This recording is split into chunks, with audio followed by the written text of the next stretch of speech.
8 partai politik kompak menolak sistem pemilu proporsional tertutup. Penolakan ini semakin mengukuhkan posisi PDI Perjuangan sebagai parpol yang secara terbuka menyetujui sistem pemilu proporsional tertutup.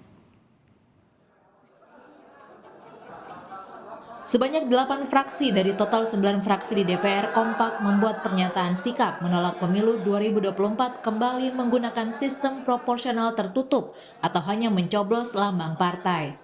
Pertemuan yang diinisiasi oleh Partai Golkar berlangsung di Hotel Dharma Wangsa Minggu siang. Sistem pemilu proporsional tertutup merupakan kemunduran bagi demokrasi kita. Di lain pihak, sistem pemilu proporsional terbuka merupakan perwujudan dari demokrasi yang berasaskan kedaulatan rakyat, di mana rakyat dapat menentukan calon anggota legislatif yang dicalonkan oleh partai politik. Kami tidak ingin demokrasi mundur. Jangan sampai ada hak rakyat dalam kehidupan demokrasi ini yang dirampas. Jika terjadi sistem pemilu tertutup, maka rakyat tidak bisa memilih secara langsung wakil-wakil rakyatnya. Padahal kita ingin semua menggunakan haknya dan tidak seperti membeli kucing dalam karung.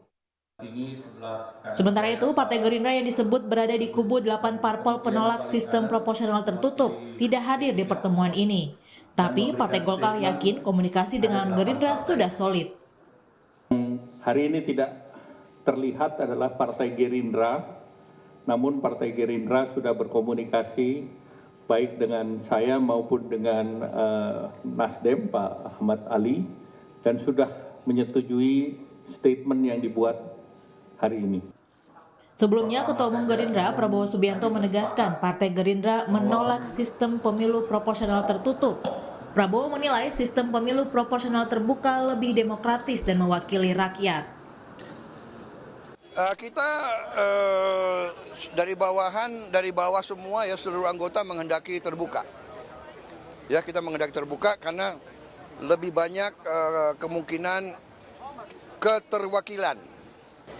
Jadi umpamanya di suatu dapil ada 6 calon dari partai bisa mewakili, ada yang perempuan, ada yang pemuda, ada yang ulama, ada yang buruh, ada yang petani ya. Jadi kita melihat yang terbuka itu lebih membuka keterwakilan, lebih demokratis.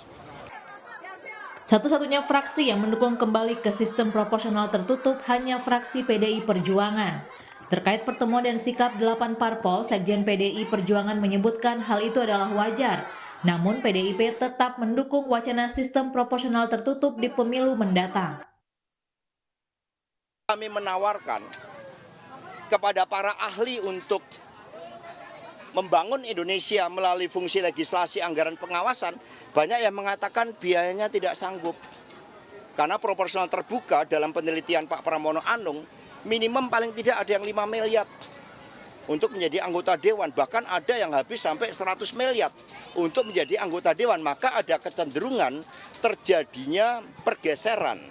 Struktur anggota dewan banyak kemudian didominasi oleh para pengusaha. Ini tidak salah, tetapi dalam konteks kita berbicara untuk Indonesia ke depan, di Perjuangan menawarkan suatu wacana untuk mari kita berpikir ulang dalam jalannya demokrasi kita. Diskursus inilah yang menyehatkan demokrasi. Masalah apapun yang diputuskan oleh MK, kami taat asas karena sekali lagi PDI Perjuangan bukan pihak yang memiliki legal standing untuk melakukan judicial review. Wacana perubahan sistem pemilu proporsional terbuka menjadi tertutup menuai polemik. Perdebatan berawal dari permohonan gugatan uji materi sejumlah pasal dalam Undang-Undang Nomor 7 Tahun 2017 tentang pemilu ke Mahkamah Konstitusi. Polemik kian menghangat usai Ketua KPU RI Hasyim Asyari menyatakan adanya kemungkinan kembali ke sistem proporsional tertutup pada pemilu 2024 saat menyampaikan sambutan acara catatan akhir tahun KPU 2022 Desember lalu.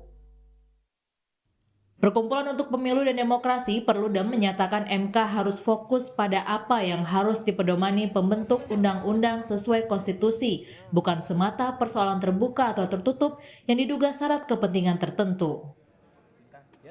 Mahkamah fokus kepada penekanan soal apa yang harus dipedomani oleh pembentuk undang-undang ketika memutuskan ingin mengambil sistem pemilu DPR dan DPRD yang seperti apa. Bukan kemudian hal itu diambil alih oleh Mahkamah Konstitusi. Atas suatu sistem pemilu, baik proporsional terbuka atau tertutup, sama-sama memiliki konsekuensi, baik kelemahan ataupun kelebihan. Saat ini, 8 parpol menyatakan tidak setuju jika pemilu kembali ke sistem zaman Orde Baru yang tertutup. Sementara hanya PDI Perjuangan yang mengatakan sistem proporsional tertutup membawa lebih banyak keuntungan, baik secara ekonomi ataupun kualitas politisi.